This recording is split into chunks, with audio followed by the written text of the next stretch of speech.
Waiting for it to say live. Give me 1 second, Go ahead, everyone. Liv. Making sure my phone is on silent. Perfect. So I don't see it yet. Hold on 1 second. All right, so I see it. I'm going to share it.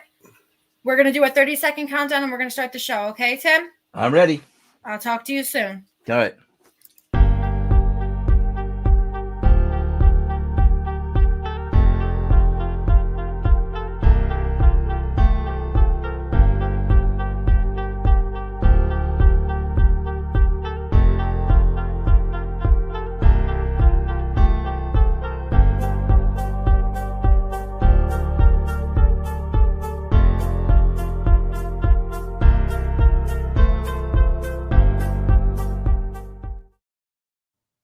Good evening, everyone. Today is Tuesday, December 5th, 2023. Welcome to the Dani Perro Show here in Hamilton Radio. We are live at home tonight in our home studio. We're so blessed and thankful that we have Tim Mcgeary joining us today. Everybody knows you as being a wonderful musician, known from performing all over the world as well, and also living your life, in the 9/11 attack situation that you were part of too. So I appreciate your time today. Thank you for being with us.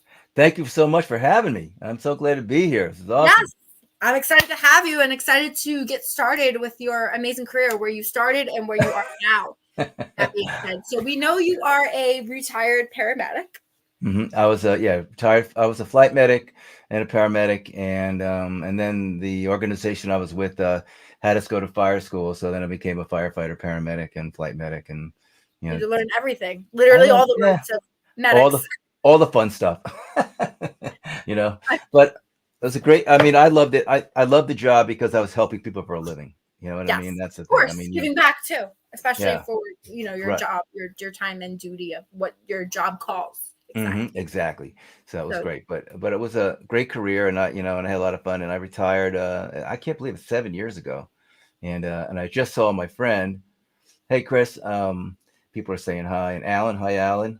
Yep. They're all tuning in. I'm going to put all the comments up as well when we go live. Okay. So, what I was going to say, and my friend just retired, and it was like really cool, and seeing all the friends, and a lot of us have retired already. We all, showed up, and it's like, hey, welcome to the club. It's like, of course, every day's a Sunday now. Yay. So that's awesome. It sounds like it was, very fun to be retired as well. But back in the beginning, when you first had gotten into the music industry, that's what I want to talk about, because being a flight paramedic and paramedic as well, and everything that you had done previously, was this something in the back burner that you were turning towards music? Were you doing it on the side? Was it something? No, I was into music since I've been like 5-6 years old. I took piano lessons, and the teacher said, because she gave me a lesson. So I went, okay, I did a lesson. Then I go, and I told her, and I wrote this. She's like, what? I go, yes, I wrote this on the piano. She's like, you're writing song, at like 6-7 years old. So that was, and then I started playing. That's amazing. Oh my God. I'm sure it was super simple, but I can't remember. But so then I was a drummer. Okay. And what happened is there was a band that I said, well, we already have a drummer. Can you play bass guitar? And I'd been playing acoustic guitar, and I said, so I knew the strings, and I go, sure, I play bass. Okay. So that was like another gig that kind of appeared randomly. Oh, well, yeah. So what happened was, this is funny, because my friend's grandfather, right? Mm-hmm. He won a electric guitar, a Japanese electric guitar at Palisades Amusement Park. Remember that old plate, right? Wow. Okay. Starts in a balloon, right? So we take it home, and it had like 6 strings. So we hacksawed the top off, make it a 4-string, put bass strings on it. I was a bass player. It's like you made it your own. Yeah. It was pretty, yeah. But it worked, and then I got blessed. So I did that for I was a bass player for years and years and years after that, and singing and stuff. But I've always written songs. I love music. I love what music does, how it connects people. You can go to a show we had our manager put us on this. I was in the band called The Rescue. We were on A&M Records. Okay. So our manager puts us on this tour, and it was a terrible tour. Like every club owner was meaner than the next. So it's like we're like we came back like, man, Patty, what was that? Man, he goes, I'm just trying to toughen you guys up, but stop crying because in 2 weeks you're opening for Duran Duran at Brenda Byrne Arena. So we went from like, ugly club and me Yeah. to To like something where it's a 25,000. surprise. Yeah. And Exactly. and then after that, we did like nothing but that. We did like 2 years of 25. We opened up for like Billy Idol, Duran Duran, Simple Minds, Missing Persons, Patti Smythe and Scandal, Stray Cats, Modern English, Berlin, I think the Wow. So Thompson many Twins, iconic people. Yeah. Depeche Mode, The Cure. Yes, all the other band that was like 83, 84 that was big. We never headlined though. We were always like the opener. So we're like, we're the greatest opening band that ever lived. It's like we always opened.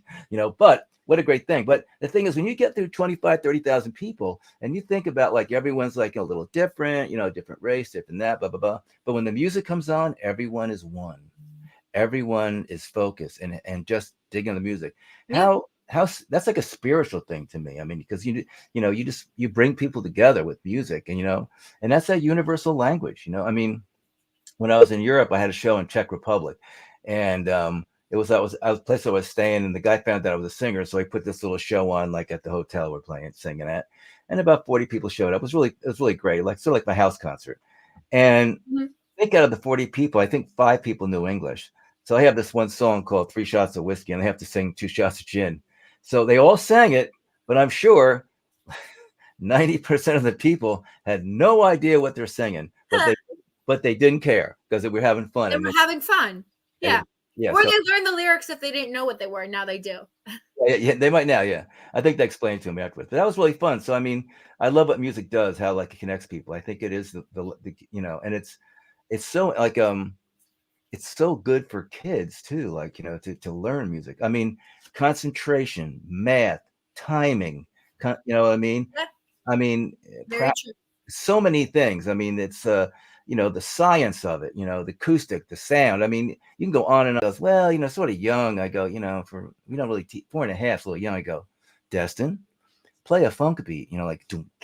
He's like doom. The guy's like, he's playing like a Motown beat. What? Like, wait a minute. I go, Destin, how about like do whip it? And he's like, if a problem comes along, it's like, okay, he's getting lessons. So he That's took. amazing. Oh Wow, yeah, he's talented. Is he? he How old is yeah, he? Is he still 4? he's 17. He's Oh, okay. He's older senior. now. Okay. Yeah, yeah, yeah, he just got a car for his birthday. So he's doing good, that way. That was great. And now he works and he's playing and played in a little band the other night. This thing called School of Rock.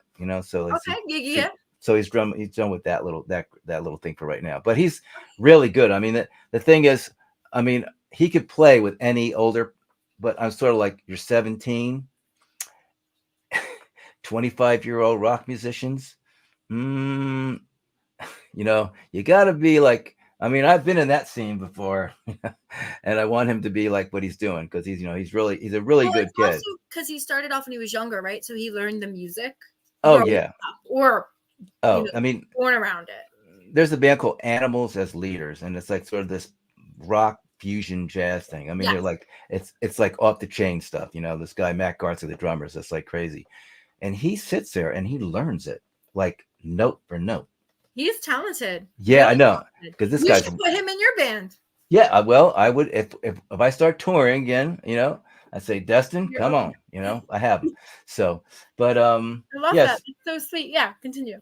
So I was going to say that no, that's really good. But so music to me is just like really, it's always been on my bones. So like we were in a band called Neighbors and Allies, and we used to roadie for a guy named Richard Hell and the Voidoids, and he was really good friends with Blondie and Talking Heads back in New York. They all sort of knew each other. Mm-hmm. So we used to roadie for him. So he said, Richard, there's a club in New York City called CBGB's, which was a famous rock club back in the day. I think it's gone now, but it was like back then. It was like it was Iconic. It was everyone, Police, Blondie, everyone played there, and it was a pit. It wasn't like nice. It was ugly, but the sounded great. You know what I mean? Yeah. Notoriously, yeah.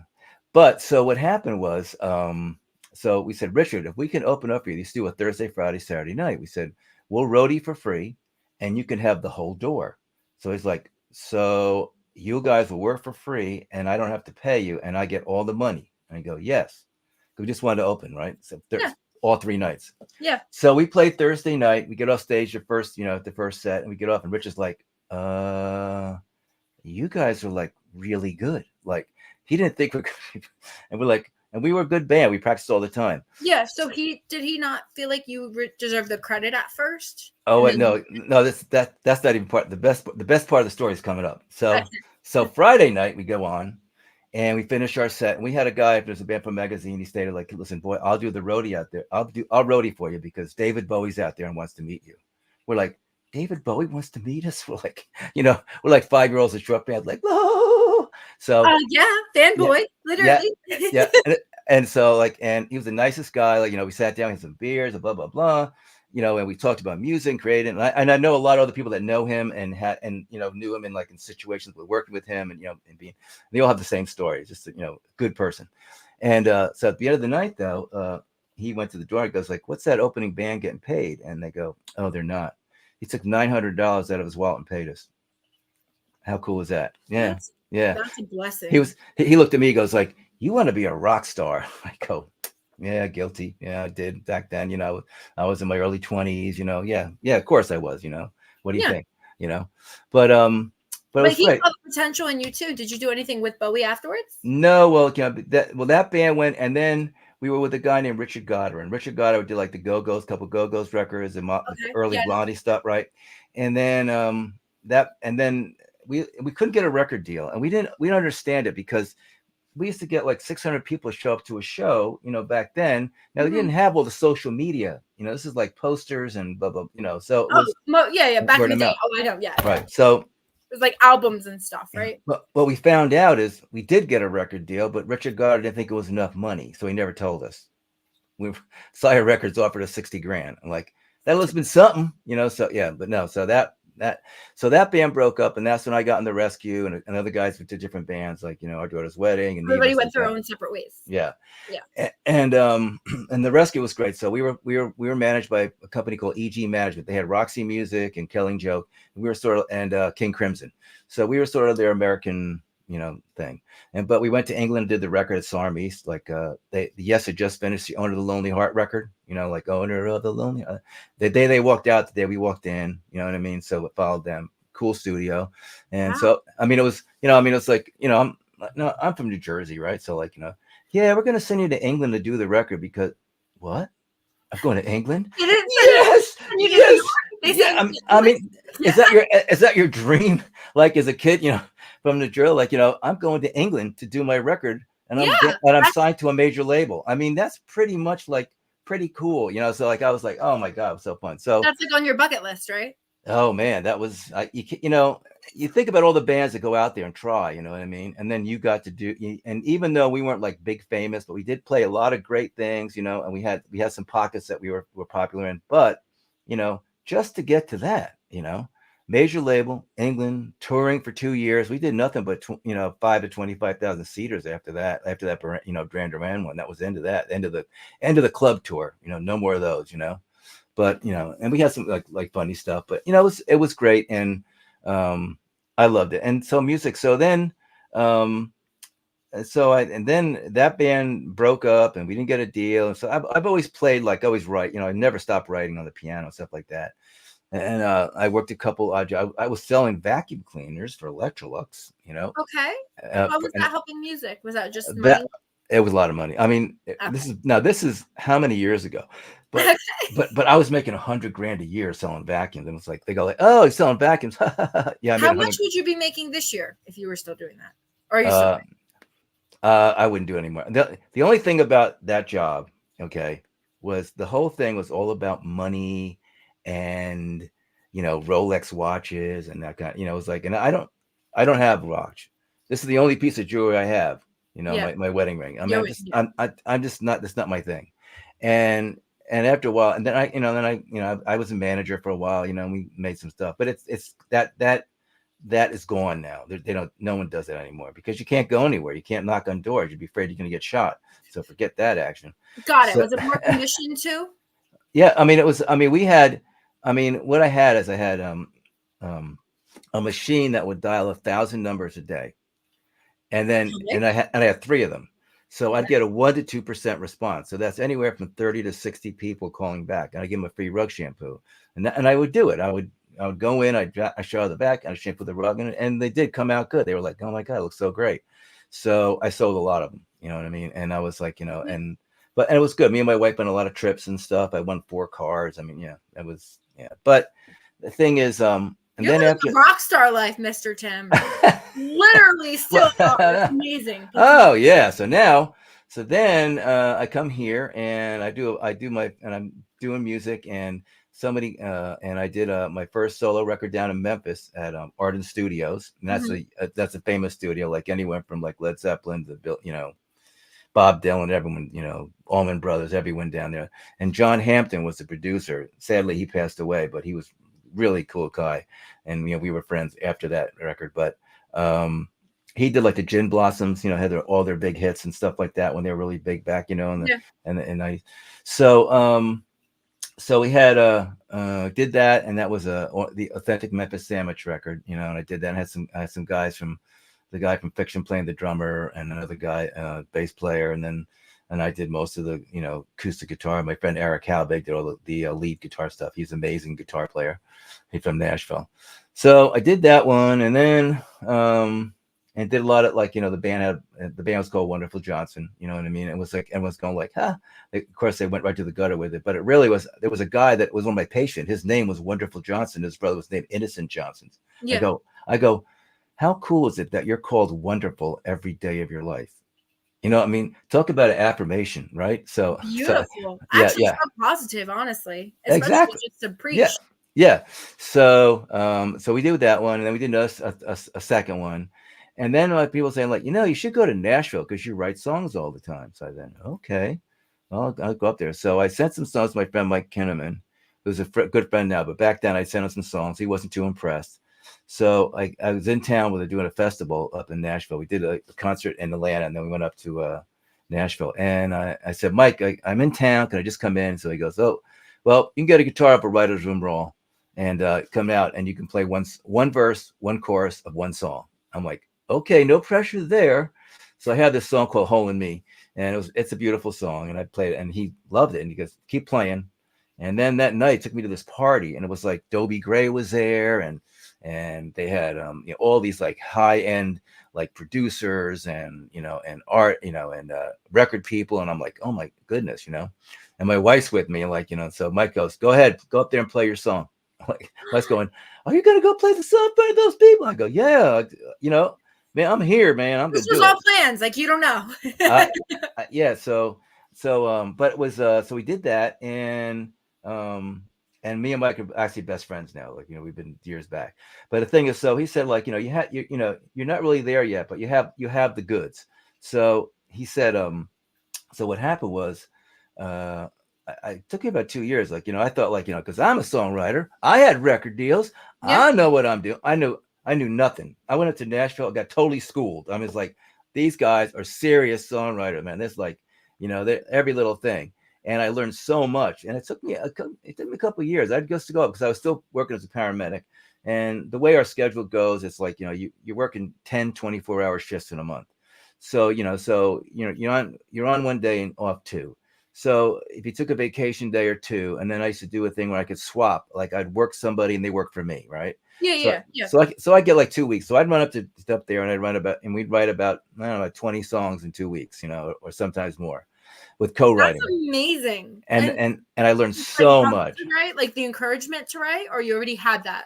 Oh, I can't turn it off. There's a curse about it being a songwriter and a blessing. The blessing is you can write a song, people sort of get it, they have fun listening to it, they connect to it. And there's some songs like Miracles or Hold On that are very deep and sort of sad, on sad days. Yeah. Then they have fun songs that, Onion in a Fruit Bowl and, and 3 Shots of Whiskey, kind of stuff. So, but the thing is, you learn. The thing is, I thought what I was taught is like, they have a thing called furniture in the room. So, so these guys they really, they're really into like these intense, you do co-writing. And so the great thing about co-writing is like when you get 2 people in a room and you're really working at something, you keep going, and then And I tell these guys, I tell a lot of people, a lot of songwriters, I go, when you get that lazy line, what's the lazy line? I go, you put a line in there and it's really not great, but it's okay. And I'm just, well, it's one that you think you like, but it doesn't work with the listeners or the views, or it's just not, that good. Yeah, it's just not it's catchy enough, right, or it's not like, so what you do on a co-write, you keep on pushing. They have a thing called, they got like furniture in the room, which is a song called American Made. I'll just give you the lyrics and you'll get what I'm talking about. Okay. Here's the lyric. It's the smoking pipes of a Harley and the rumble that they make. It's the laughter of a child, her first July parade. You're at a baseball diamond on a hot summer night. You got a hot dog and an ice cold beer, and you're singing the national anthem, holding back a tear. You can see all that, right? Like imagining it, right? That's what you can visualizing. You can I mean, right here's right, and the little kid on his dad's on his shoulders, laughing at the parade, having a good time. I mean, these are all things. So that's what I was taught, and I teach a lot of people. Like I've worked with a lot of young songwriters, and I said, listen, I'm not telling you anything that I invented. I'm just going to tell you what songwriters taught me, and I'm going to teach you. You know what I mean? And then you can take what you want, and then take the rest out. So and so I worked with a lot of songwriters, and young, and they're doing really good now. And I got a lot of friends. A good friend of mine's Chaz Sanford. He wrote like "Missing You" for John Wade, and I mean, beautiful. He's got the best stories. He's got a ton of Stevie Nicks. Yeah. So, and I met all these guys up there, and the thing is, and I tell a lot of people too, it's all about relationships, And so what I tried to do, just by stopping showing some love. Yes, that's DJ Friction, one of our great friends. Okay, awesome. So, but I was gonna say, these guys, like, when you get into these, the writing things, like I tried to come in with like at least about 4 to 5 ideas to start with, what I mean? I always came on time.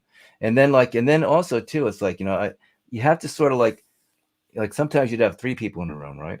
Mm-hmm. And this was one time, it was these 2 girls. They were really good, really super talented, Amy and Vanessa. And we wrote the song called House, and it's really cool. And I started with some chords and stuff, I got sort of melodies, and then they just started popping these lyrics off that were excellent. And so instead of me trying to be like my ego getting bruised, I was like, you learn to say, let them go, because they're on a flow, and it's really good. So like, so the thing is, like, so it doesn't really matter, because sometimes I wrote 90% of the song, and sometimes I wrote maybe 20% of the song. You know what I mean? Yeah. But the thing is, maybe one word, you know what I mean? It's like this, that spurred off to like an idea that got into that lyric. You know what I mean? So that's why you just sort of. So it was always. Let me ask you this, Tim. Mm-hmm. Being a musician and like a songwriter, writing songs because that's what you love doing, like one of your professions, right? Do you feel as if being a songwriter to you is easy to rhyme? I know a lot of musicians do that. Is it easy to rhyme? Is it easy to do a poem? Like what is your script? Well, a lot of things too is like, see, we have soft rhymes. You know what I mean? So, and hard rhymes are sort of like in Nashville, it's sort of like, don't do soft rhymes. You know what I mean? I mean, don't do hard rhymes. Like, I had a book, and then I looked, and then I looked. No, So you can say things like, and you can, make things that are like close, like any I rhyme, or E rhyme, as long as it ends in an I or an E. It doesn't matter. It doesn't have to be exactly hard rhyming. You know what I mean? Just in the ballpark. And so I learned that, you know what I mean? Put furniture in the room. And then try to get like something that's like a little different. You know what I mean? I mean, there's some songs that are like, and I like all kinds of styles. As you know, I think I sent you a couple songs today. And this one is like very 80s. And then I'm writing country songs with somebody else. And then I'm doing I'm writing with the guy in the country of Georgia, Zaja. We have a song called "The Cost of Freedom." You know what I mean? Ooh, okay. And he sings the verses in Georgian, and then I sing the choruses in English. It's like pretty cool. That's beautiful. Yeah, I mean, yeah. Really nice. Yeah. So we're doing that, and the thing is, and that's what I'm doing. Like I have I've written some with people in Scotland, Mexico, Canada, in here in the States, and around, and I do a lot of streaming stuff, you know, like this kind of doing concerts in this house concerts. You know, I did one in Miami, the other, and then Lake Placid, and I have one coming up on a week from today, actually, up in Fort Myers. So, you know, I mean, I love playing live. You know, I really do. You know, I mean, it's like one of my, it's fun because. Is it acoustic or are you with a band? No, just acoustic. Yeah. Okay. I mean, what's let's go this like. What's the best thing about being in a band? Being in a band. What's the worst thing about being in a band? Being in a band. Because everybody's schedules don't collect, right? They're Yeah. all And there's always one head case in the band.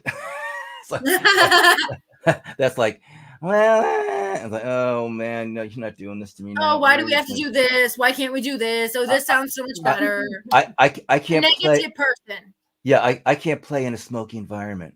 Okay. That's a venue. Yeah, the venue. Mean? Yeah, That's your job. That's your job. You gotta get used to the smell. Oh, that's it. I mean, so I mean, so, but I do have, like, if I needed to pick up, you know, getting a band going, there's people I could call on, and they, you know. Okay. Yeah, like, to make it work. I mean, yeah, I mean, I was in Nashville one time, and I got this gig, and I didn't know, and he goes, well, you have to have a band to play, and I go, well, I'm playing tonight. We have to have a band. And this is like 10 in the morning. So I get on the phone. I go, dude, I need a band. Can you get me a drummer, bass player, another guitar player? You know, I go, yeah. So they get these guys together, and they have a thing called Nashville numbers. And it's a numbering system. Like, you know, like say you have a 1-4-5, which is like a blues thing. Like I'm playing the G, a C, and a D, right? Okay. So, okay, those are like 1-4. But they have all kinds of stops and starts and all that stuff. So I play my song acoustically. The guy's writing down these Nashville numbers, right? In the key. And then he makes copies, and he goes, okay, hands them out. And he go, okay, ready? 1, 2, 3. And they're in. And it was like we've been playing for 20 years. I'm like, what? Like, it's like amazing. That's amazing. I've never been to Nashville. I definitely want to go really bad. Yeah. Oh my God. So people are going like, man, how long you guys are so tight. How long you been together? I go, what time is it? It's like, because that's going to tell you what, I mean, we literally put that together like in a couple hours and then played that night, and we did good. So, I mean, yeah, I mean, that's the thing up there. The musicians that go there. Not everyone is great. Okay. But there's some people that are so good and so, you know, musical and smart, you know, and technical, like, you know, superb musicianship. So, and they just know stuff, you know, and Western music, like I have a tattoo, it's 26 and 12. Okay. What does that mean? And as a songwriter, we have 26 letters in the alphabet, and we have 12 notes, because there's really only 12 notes, because at different octaves, but it's 12 notes, C to C. Right. So, and that's our canvas, and that's what we get to write this. That's what we have to write with. That's our palette. So you have to, you know, I mean, you think about a library with 1 million books, and it's all done with 26 letters, all different. Yeah, that's true. So especially with books, right. With writing songs. Right. So same thing. So, you know, and but I love writing songs, you know, and I love collaborating with people, you know, and it's so much fun when you get some stuff. Like I'm working with this guy. That's one of the songs I sent you today. You Got Me Praying. I'm writing it out. I'm doing an album with a guy named Robert Paul Gay. He was a guitar player for Johnny Van Zandt for years and years. You know, that whole Leonard Skinner family thing. And he came down here, and we tracked it all here in my studio, and now it's getting mixed and mastered, another one, and it's almost done. But the song I sent you today is like pretty close, not mastered yet. So forgive me if anybody hears that and go, well, I wouldn't know. Okay. I'm sending it to Dani but you're the first one to hear it. So, thank you. I'm glad to hear that. Okay. Now, with this song being still being mastered, or it is mastered, but you're still working on it on the back end. Is this an album? Is this related to? Is it an EP? It's going to be a seven song CD. Okay. It's called Lucky 7. We're going to call it that. And we have a 7 song. We had 8 song, but the 8th one wasn't really done, and we just want to get this out. And so we're just going to put that one like on the back burner and still finish it. So after this album goes out, like, well, what else you got? We're going to go, oh, this one. Oh, and this one. And this one, and just keep on putting singles out. Okay. So this is the best way to do. Do you do teasers? Do you do snippets? Yeah. We will start, but we're going to start with that. You know what I mean? Okay. I have people like around the world, like in Scotland and Bangladesh and all over the place, that, you know, like this new song, that We Are Love song, that's like very 80s, but you know, which is basically my vibe because that's where I'm from. You know, I just got my things today. You know, one guy's playing it in England, this lady Angela's playing it in Australia. So like, you know, Mhm. people, it's getting around, and I get people that, you know, that they really do push it, and I get a lot of people playing it. So, and that's, you know, these doing what I'm doing here tonight, like with you, and you know, and all these like podcasts, and it really helps, you know, people get to hear stuff and see stuff, and Thank then you for that, know of course. and know about you. You know what I mean? It's like the thing is, if you go on and just talk about music all night and don't like anything personal, you know, like it's like, well, yeah, I'm really glad about music, but I'm not a musician, so you know, so people want to know like who you are, you know, like, Exactly. Yeah, you know, of like course. And that's what, my point of me interviewing you. I'm trying to find out who you are as a musician, right? not just Tim Mcgeary, but Yeah, who is Tim Mcgeary? yeah. What did he So start off with? What was his interest? How did he get into music? You know, right, so forth. it's always been it. Like I'm like my great grandfather, right? I was 5 years old. He was 95, Wow. and he saw Lincoln. He saw Lincoln as a boy. Oh my God. Abe Lincoln? Abe Abraham? Lincoln, yeah, and he started the first all women's band in Ohio. He was a house painter, He's and he, iconic. Oh my yeah, God. God yeah, bless. Yeah. and then he played his violin all the way to his 95. Like a song would come on the radio, and then my grandfather, Harry, um, Harry Hill, he was singing in a thing called Four Grads with singers, and they did really well. They were like with on the Ted Mack Amateur Hour. That was like Mhm. basically back in the day before The Voice and AGT. It was Ted Mack Amateur Hour, and they won. And I think they were all going to dental school. So they Mhm. so they so they actually they did great, and they won, and they play, but they all didn't want to do it for a living, so they went to be dentists, you know. But Yeah. he could play multiple instruments. He could like sing, you know, so it was good. So it's in the blood. And my mom was a piano, you know, she played piano. My aunt, her sister Gloria, was like a singer, you know, like Oh, opera that was singer. my dad's mom's name, Gloria. Such a Uh, beautiful name. oh yeah, and it's really weird because her sister, they're 4 years apart, and they're both born exactly on August 25th, the same day. I Wow. go, Grandpa, you had some timing. Whoo, you know, that's right. Yeah. So, but you know, then the thing is, like, you know, I've been through a lot of stuff. You know, like my wife, like I'm 37 years clean and sober. You know, God we bless you. That's amazing. yeah, Keep it up. and that's it. It took a while, It's hard. and yeah, but my wife stayed with me through that, you know, and then in 2006, our 18-year-old son was killed in a car accident, Oh my God, right? I'm so Yeah, sorry. and then I tell the story. I think your dad might remember this, but there's a thing called there's a song called Miracles. You can go to I think I put it on. I don't know if it's in YouTube or not, but it's on SoundCloud without that. You know, but what happened was we about 10 days after the celebration of life, this single white flower grew, and we're looking at it, and it's like, and it hadn't rained or anything. It was Yeah. just, you know, so, and we've been in the house 12 years, so we knew it grew in our yard. We never saw that flower before ever, and it just popped up. So my son was named Trevor, so we call it Trevor's flower. So a couple of days later, my wife went out, and the original flower closed up, and there was 5 white flowers just like the first one around it. And when she went to the phone, she went to call me, and the phone rang, and she picked it up, and it was the nurse from the organ donation. She said, I just want to tell you that 5 lives were saved from your son's gift. Oh my Yeah, yeah. I So don't remember you telling me that story. yeah, yeah. So it God. was Seriously, So I don't yeah, remember you telling me that story. yeah. I remember So that's yeah, so I mean, So so and wait, I'm a little confused still. So he gave his organs? Mhm. yeah, he was an organ donor. He Yeah, was an yeah. organ donor. Okay. Yeah. So and we got he there's a lady that she wrote me a letter. She had the worst diabetes. You could never get rid of it. You know, like, she, you know, they tried everything. It was totally brittle. And then she got his kidney and his pancreas, and she goes, I woke up and I wasn't a diabetic anymore after 40 years. And then so I was doing this we were doing this open mic one night, and we did, they were video, you could go on a website and see what we were doing. So Yeah. these people come in, and we're going they said, hey, we really want to get my manager goes, there's people down there, they want to get the link so that people in Ohio, where they're from, can see what they're doing, see what we're seeing. Sure. Yeah. So I go, hi, I'm Tim Mcgeary, you know, like that, and I give them the link. So I go back up, I'm setting up, you know, and the whole night, like the lady and the guy, she was like sort of crying, like, and we thought they were fighting, right? So at the end of the night, the husband comes up and he goes, "Hey, I got to tell you something, and it's hard for me to say. I don't know how to say it to you." And I go, "Well, I've been pretty much through everything, so come on, you know." And he goes, "That's my wife there, and her father is the one that has your son's heart." Just happened to be there.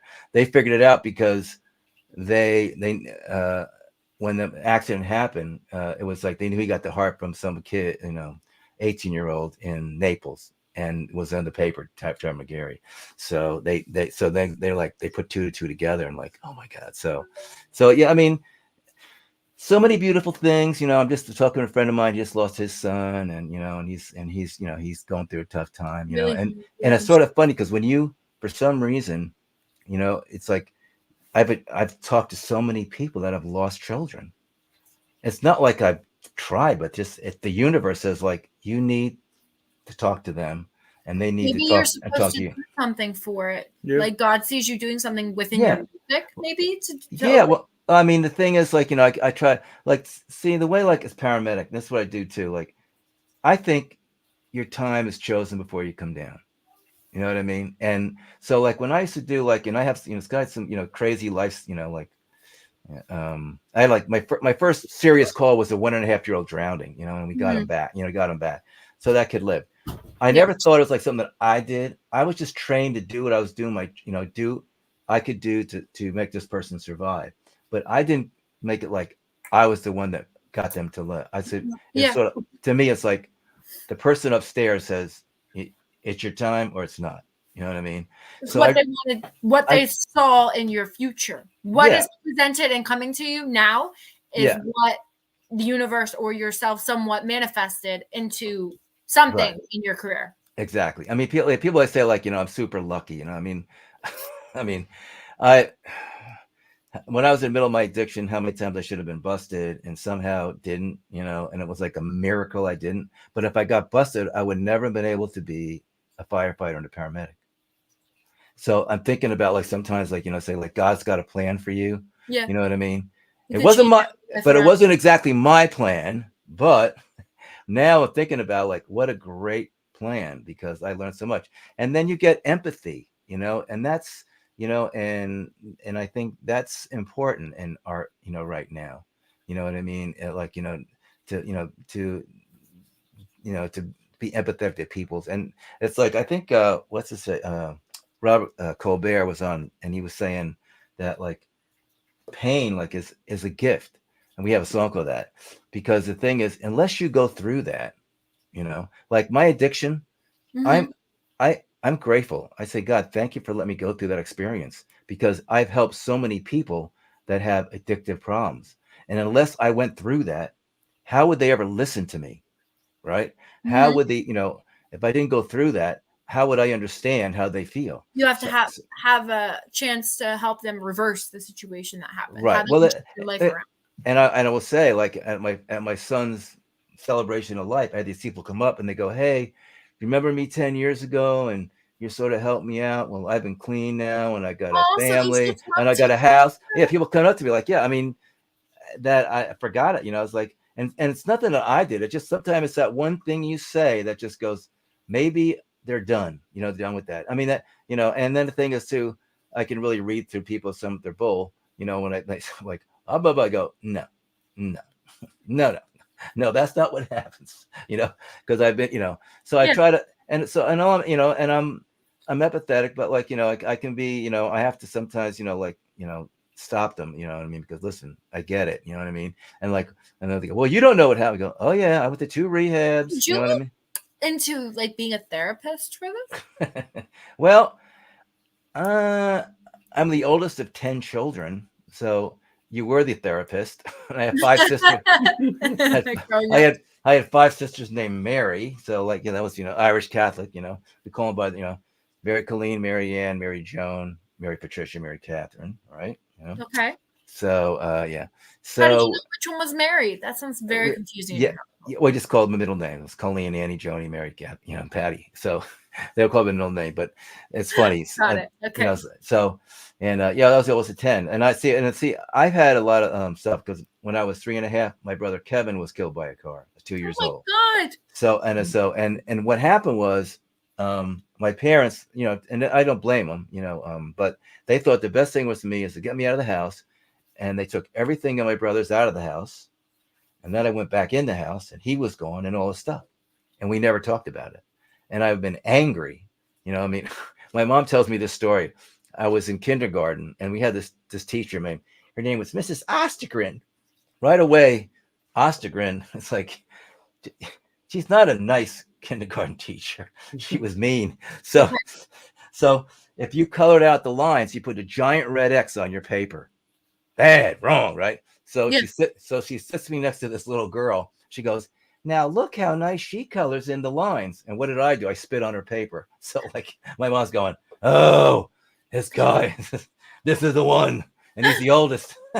So, but my dad was an FBI agent. He was really strict and stuff like that. I mean, like if I said geez, close to Jesus, it's like, yeah, and but of course that's not really that close. But geez, I understand where you're coming from. Yes. Yeah, and he was so funny. Like, and then it being the oldest, you get like twice the punishment because like you did it, and then you set a bad example. Well, it's like. But no, my parents are great. I mean, like, I can't believe I had 10 kids, I mean, think about, 10 children, feeding, that's 12, that's 36 meals a day that you have to fix times 7. That's amazing. It's amazing. Yeah, right. Do they help you with your career? Do they help you with your music? No, I'm the only one that's music. No one. They're all like super straight, blue blazers, plays golf on the weekend at the country club, and there's me. Like the guy with the tattoos, I mean, the odd one out.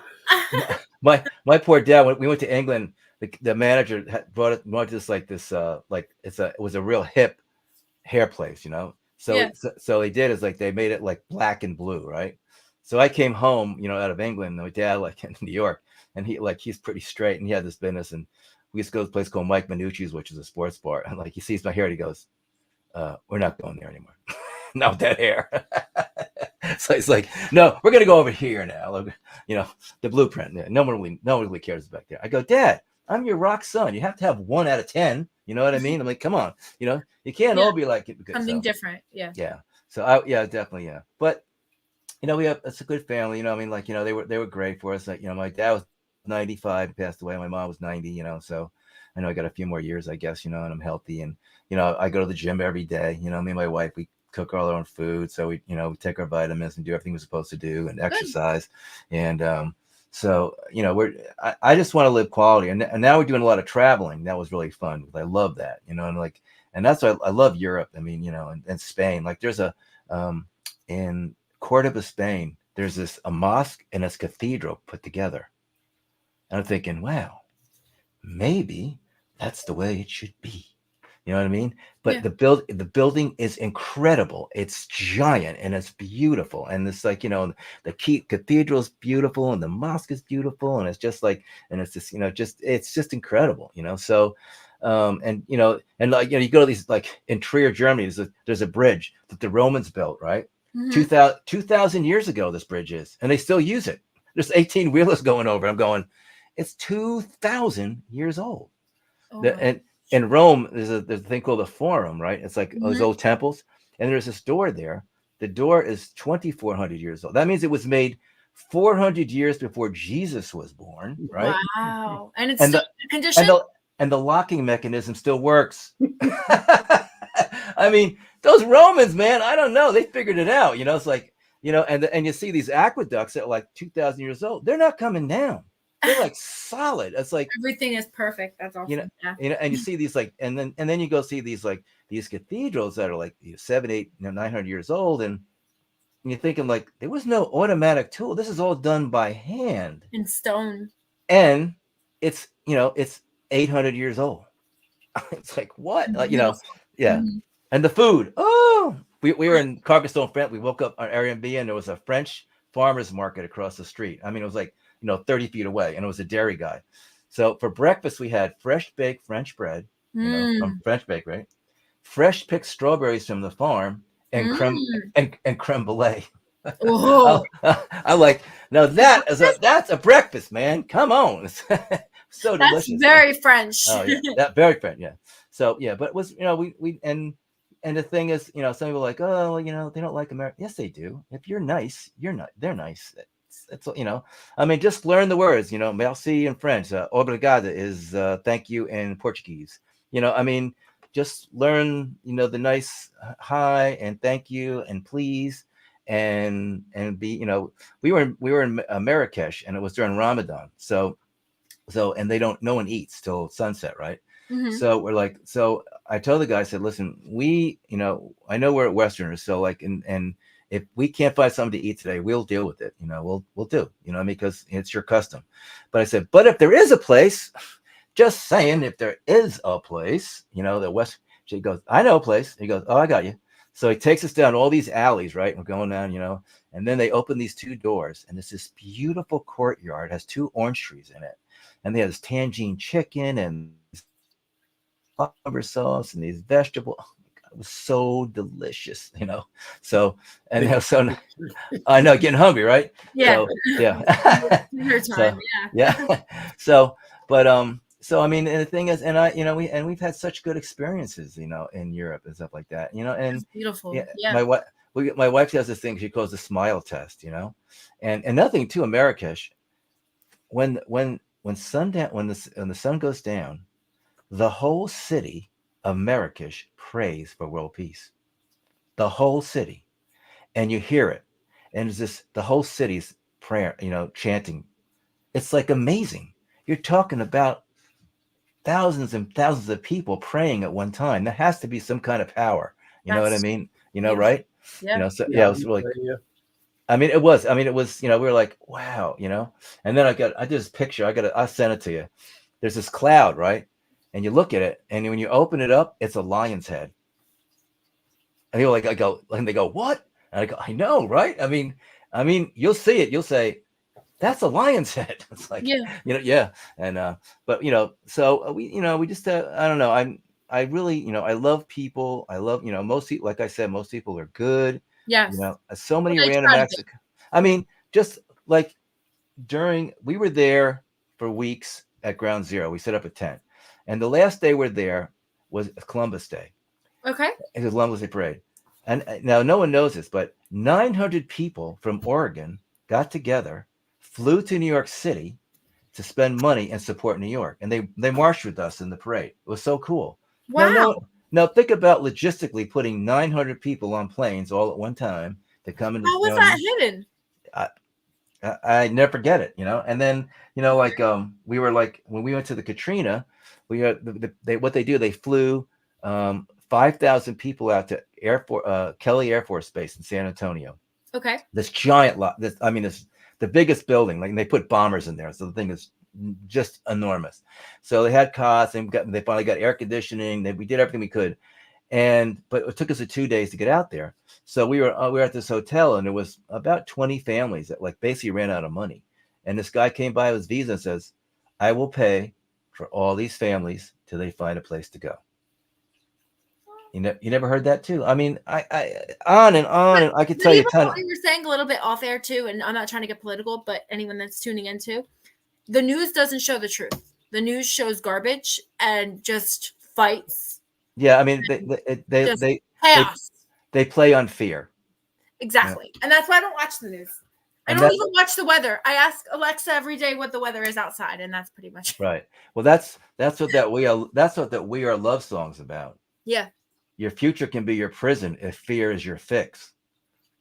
That's the lyric. Is that that's your lyric? Yeah. Your future can be your prison if fear is your fix. If you think about being afraid all the time, think about that, like how awful that would be. You know what I mean? See, I think positive. I get friends that, like, I want good, but just they're afraid. Yeah. And like this guy, you have to have a gun. I go, no, I don't. I never had a gun.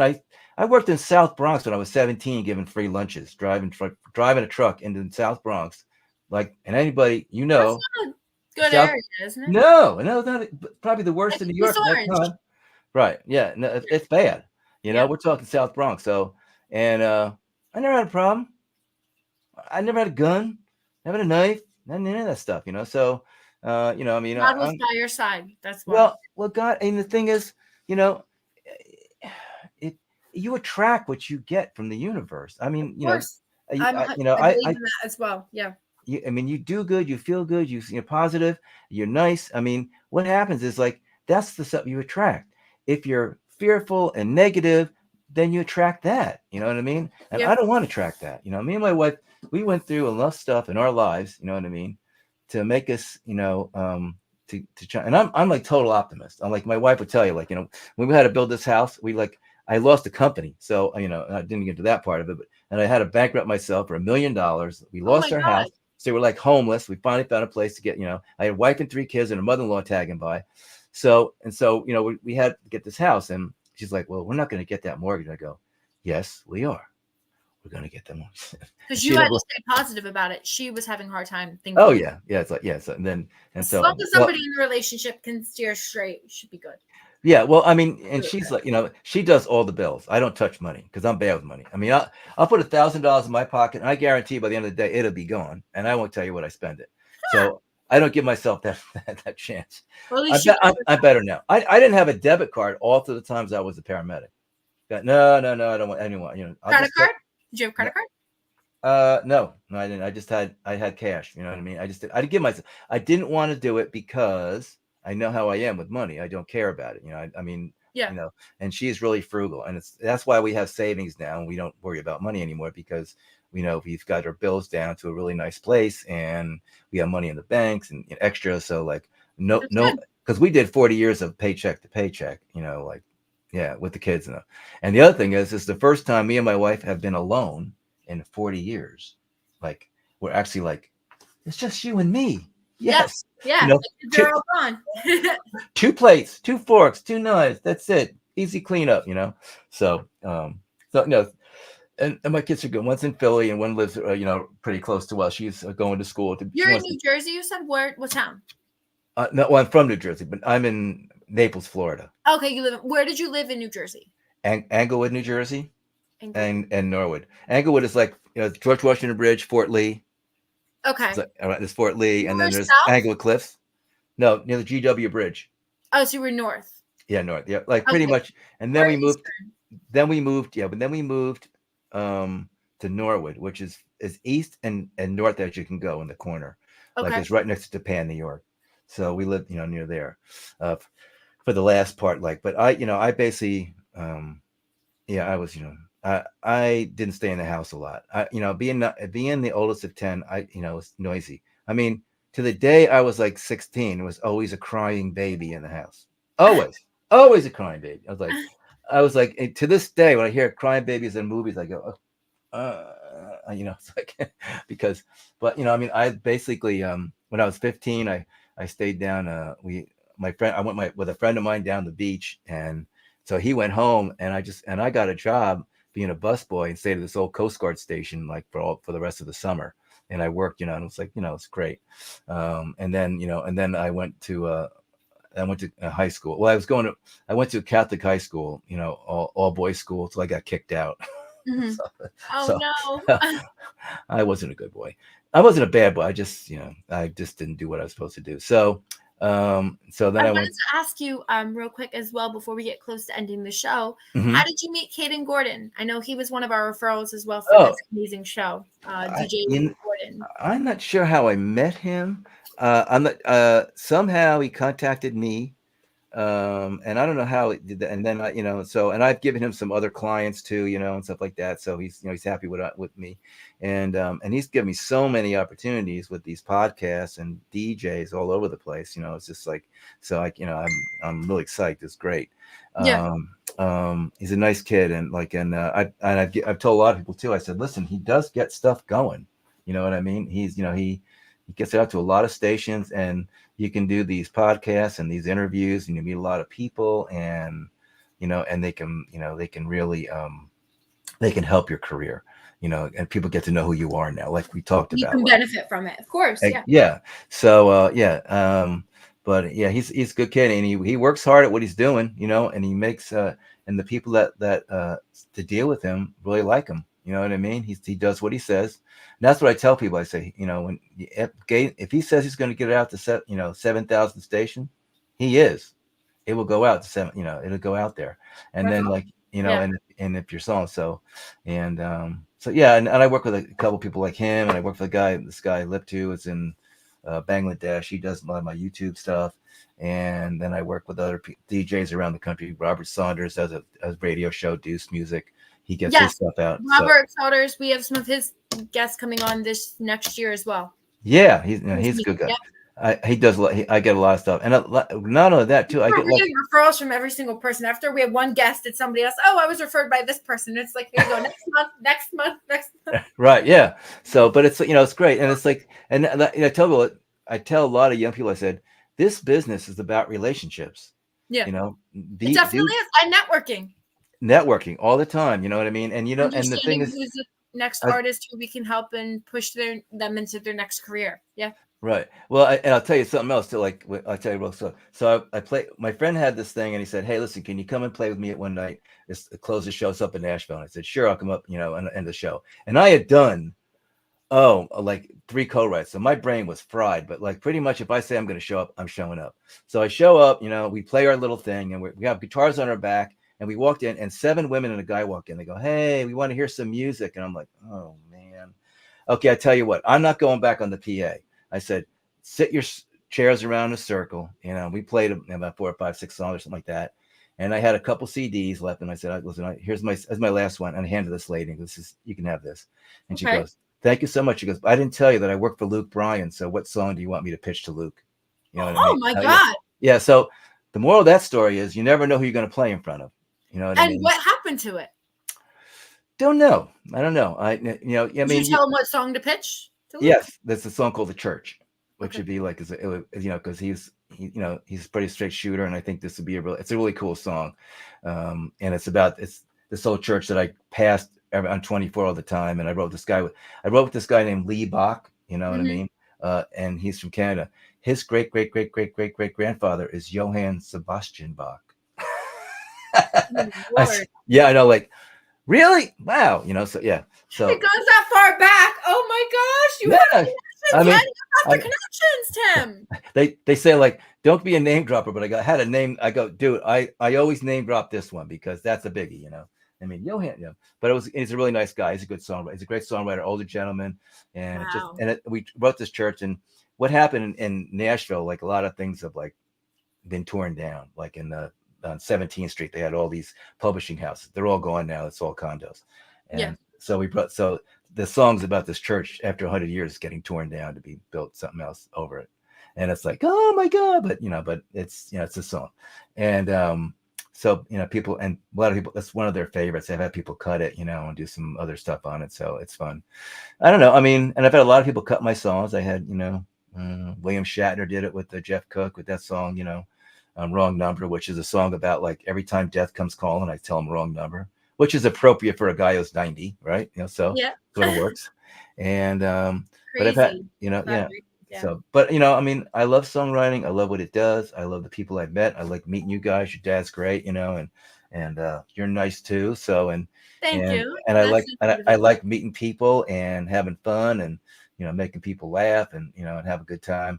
But connecting on a good level, having a good connection for an interview is also a big part of getting to know the guest and who they are. Right. And the thing is too, like, it's great doing these interviews because the more you do, the better you get at it. You know what I mean? There's a big thing of you learn stuff. Were you scared in the beginning? Were you harsh? No. I'm Irish. Okay. I have the gift of gab. I mean, like, come on, I have another friend of mine. You like to talk. That's good. We're both Irish, and we're just like, oi there, that my boy, Scotty boy. Like, yeah, it's like. Well, I'm Italian, but I definitely take on having a radio show because I love to talk. That's one of my favorite things. And I got in trouble in school back in the day when I would talk in class every single day, and I'm supposed to be quiet. So this is the reason why I'm a radio show host to this day. So. My wife's Italian. My friend goes, "Oh, like when your wife gets mad, she goes, 'Oh, she's FBI. What's that? Full-blooded Italian.'" Yep. You get loud and scream, and Chris's family is Greek, so I have that on the other end as well. So we're dealing with a lot of that fun, loud. That's part great. Of the world. We love Greece, man. We had a great time in Greece. We had, one time we get sort of lost, and we were trying to get to this Airbnb, and then we got to this road, and it was like middle, and the guy said, well, oh, I'm also part Irish. That's good, Christopher. So and what happened, the road was washed out, so these two, the police were there, and they said, listen, and they're trying to give us directions in Greek, and I'm like, it's Greek is a whole different language, more like, it's not, it's not Romance, so it's like, but so we just get in the car, we go, I don't know where we're going. So a lot of times my son Trevor, right, okay, so he's up there, and we said, Trevor, we got to find a place, man, because we're tired, and we got to find. So this one road, I said, just make a right turn here, and we get to this place, and there was a porch, and they were doing like Greek dancing, like with balkies, and they're like doing the open. It was really fun. Yeah. And so I went up. I go, do you know? Is there any hotels here that I could say? And he goes, this is a hotel. And I go, oh, great. He goes, yeah, but we're all booked up. And he went, oh. And he goes, no, I'm only kidding. It's like he's like he knew how tired I was, so he's busting me. He's joking, yeah. Yeah. But a beautiful hotel, clean as a whistle, breakfast included, and it was $32 a night. Oh my God, it was so. And then we went. Was it Athens? Was it Athens? No, Athens is a city. You know what I mean? And you know what I mean? And there's a thing, but I won't say it on the show but I mean, all good. I mean, we had a great time because Parthenon is amazing. And yes. And the Acropolis. Come on, it's like wow. But we ended up, we went to Kalamata Stupa, and then there's, I don't know how to say this. It's like a Krudi or something like that. But we stayed in this little town. Beautiful little hotel on the beach, $40 a night, breakfast included. There was a Roman mud bath, so we got put all the mud on us, and washed it off, and your skin feels like silk. Right on the beach, beautiful. I was like, so gorgeous. Beautiful. It was beautiful, Yeah, I was sad to go home when I went to Greece. I was really sad, but I missed my family too much, and it was unfortunately what I missed. And my show, I missed having that. And the food, delicious. Like every time you get Greek salad. Was just and Greek yogurt. I brought it back. That's all I eat. I mean, Greek feta cheese that was so died for. It was so good. Vegetables, everything's like fresh and fresh. And I'm vegetarian, so I ate all the vegetables. Oh yeah, so and I love it. I had rack of lamb, and it was like and that's like, which is like here would cost you like $90 or something, and there it was like $9 with the whole dinner. It was like, and it was delicious, and also Christopher had a dairy allergy, so when we went to Greece, we found out that they don't cook with any oil, like any butter or anything, so he could have anything his heart desired in Greece. He even had a gyro, his first time in his life. He never had one in America. Wow, awesome. Oh man, I love those. I love You're making me hungry now. But no, we had a great time. And then we had one, it was I can't remember, Montero. It's like there's a abbeys on top of these mountains, and the mountains look like they should be underwater. They're real, like smooth. And so my wife goes, well, we can just walk up that. I go, are you sure? So we're walking. She's like, we go over the top up, and they get all the way up there. We could have drove up. Well, that's what I felt when we went to the Parthenon. Right. That was incredibly scary for me. My shoes weren't great on the marble floor. I kept sliding left and right. Every time I went up higher, I would like fall back. But it was definitely a beautiful experience. I love Greece. I can't wait to go back. It is, and we've had a really good time. So we want to go back and see more stuff. I want to go to Santorini. And that there's we had some windows. Santorini, everybody says that one. We want to go to Crete. We love Mykonos. Yes. All those islands. I mean, all beautiful. So delicious and so good and beautiful. I mean, I just love meeting new people and different cultures and talking to people. Are we over time? Are we okay? Oh, you're good. I'm gonna finish up in a minute. I was just saying, but I wanted you to say real quick. I want you to give out your social media where people can find you. Okay. And your upcoming shows this week. Okay. Okay. Well, first off, I'm on the Dani Perro show, and that's awesome, right? So, yes, I'm going to be doing a streaming thing on Saturday on Facebook Has Talent, and then I have another interview tomorrow with Elle. I have a show on a week from today in Fort Myers with the ACMA. So it's a Americana Country Music Association. And it's a little thing that's around here. It's like, local, but there's some really good talented guys in that. And so I'm doing a show on that. And then pretty much, but I'm still I'm really stuck in the studio because I'm getting these songs done, you know what I mean, and finished, and and mixing. So what's next? And so I'm really concentrating on that, and then working on new songs, and then plus it's Christmas. So as anybody in music will tell you, right now it's like don't bother doing anything because everyone's like they're on vacation now. After Thanksgiving, it's like the music industry goes, yeah, we're around, we're not doing anything. You know what I mean? So that's why all the albums are coming out in January, because that's like, okay, it's January, second week. What's new? And that's of course. That's it. So that's wait till after Christmas. Yeah. So no, but TimMcGeary.com, TimMcGeary.com, Tim McGeary on Facebook, Tim McGeary Music on Facebook, Tim McGeary Official on Instagram. I'm on Twitter. You can go to SoundCloud. Has a bunch of my new songs. I'm on Spotify. And I'm on a ton of things. There's a thing called DistroKid, and they get it on like about 60. So I'm on all of those. Yeah. You want TikTok too? Yeah. Well, I mean, the thing with TikTok, I mean, I'm not really good at. I mean, I should do more, but if you do something and it flies, you could be like have 1 million people like tomorrow. Like that's what happened to me the other day. Yes. It's hit or miss. It's like you get a lot of people. It's or the nobody. algorithm when you post it. Like well, a lot of it too is you got to do like my friend, his wife does this thing on TikTok. She makes really good money, but she has 1 million followers. 1 million, and like, awesome. but she works this like it's a daily thing she does, and then she influencer it's all about like holistic stuff. It's cool. So, but she does really well. So, so she's doing really well. But that so. You can just bust out, and all of a sudden but the thing is for me is like to do real social media, you know what I mean? If you're really going to do it, you got to have somebody else do it, and it's got to be done every day. More, gotta give it to 5, 6, 10. And I just don't have the time for that, you know what I mean? Either. So so doing these and stuff like that, and my usual stuff, and then I get people that are that help me out and get me out to like on YouTube and stuff. Like I think this song, the We Are Love song, the new one's got about 21,000 people that listen to it so far. You know what I mean? Which is cool, and that's good for a week, for unknown. You know what I mean? Some songs they have like more like close to 40 and 50,000. There's a song that I wrote called Last Pontiac. And my friend did a video of it. It's been on for a long time. That's got close to 100,000 people on that one, but I don't get any credit for that one because I did the video. But I wrote the song, and it's a cool song because you're always trying to find something different. And we was right when Pontiac was closing their and we're saying, wow. So we wrote the song. So it's the grandfather. He made the very first Pontiac to roll off the assembly line. And the grandson is making the very last one. Oh, family affair. Yeah, you get it. It's a cool song. It's very country, and we had a nice demo done of it. This guy that does a lot. He's a big demo singer, Matt Dame. He does a ton of songs.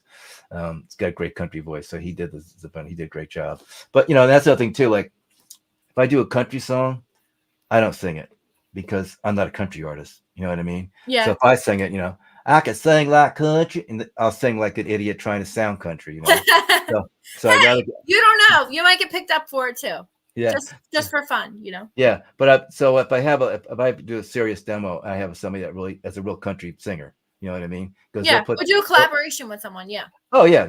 Or you pay these guys. They'll come and do it for you. But so that's good. I mean that one song I Will. Jeffrey E sang it, and Jeffrey's got a phenomenal voice, and he's got some song with Rascal Flatts and stuff. He's a really good songwriter. Nicest guy, little tiny guy. What a voice though. And he just owned that song. And we had there's a thing down here called the Island Hopper, and they bring all these songwriters from around the world and a lot from Nashville. And I met Jeffrey. I go, Jeffrey, man, thank you so much for doing that song. You owned it.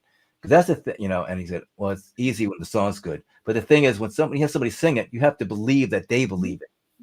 You know what I mean? Yeah. I've had demos that like doesn't sound like the guy believes what you're doing. You know what I mean? And that's the thing. It doesn't sound real. Yeah, exactly. Yeah. That's when I sing, I try to sing from the heart. People always say that, like, wow, you really sing from the heart. And because that's where it should be. Definitely. You should bring it all the way. So I don't know. So whatever. Look, Tim, I have to say it was amazing talking to you. I really appreciate you being on my show tonight. You're awesome. Congratulations. Thank you so much. Yeah. I love your dad. In the industry, and yeah, my dad's here as well. Yeah. We'll be Awesome. talking to me and you again.